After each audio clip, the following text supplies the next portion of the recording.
Bonjour à tous, je continue aujourd'hui mon diagnostic sur les émotions négatives et les maladies de l'âme. Et je pense que je vais arrêter aujourd'hui pour la description. Aujourd'hui, je vais juste aborder le complexe d'infériorité. Quand on se sent en fait inférieur, on se sent moindre.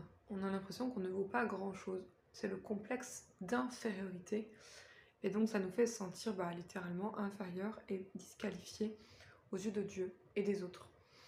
Il y a un passage que vous devez méditer absolument à ce propos, c'est 1 Corinthiens chapitre 1, à partir du verset 26 jusqu'au verset 31. La Bible dit que Dieu a choisi les choses folles du monde.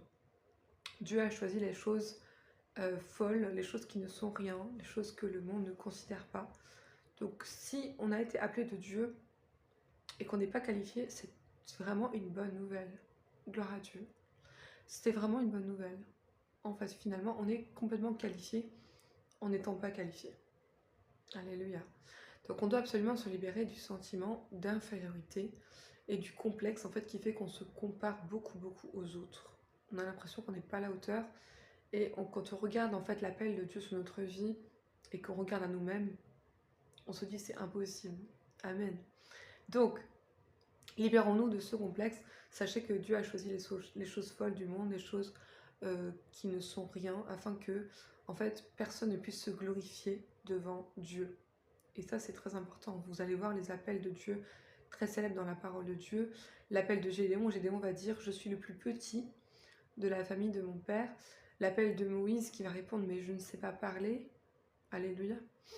Je n'ai pas la parole facile. De même que Jérémie va dire « Je suis un enfant ». Donc toutes ces personnes qui ont fait des grandes choses pour Dieu, en fait, ne se sentaient pas qualifiées. Ils avaient eux-mêmes un complexe d'infériorité. Donc combien plus nous-mêmes aujourd'hui, on doit aller au-delà, alléluia, pour se débarrasser de cette émotion négative. Voilà, donc pour l'instant, on va s'arrêter là pour le diagnostic des émotions négatives ou des maladies de l'âme. Et je vais en fait vous donner quelques pistes bibliques, quelques clés pour justement se débarrasser de ces émotions négatives.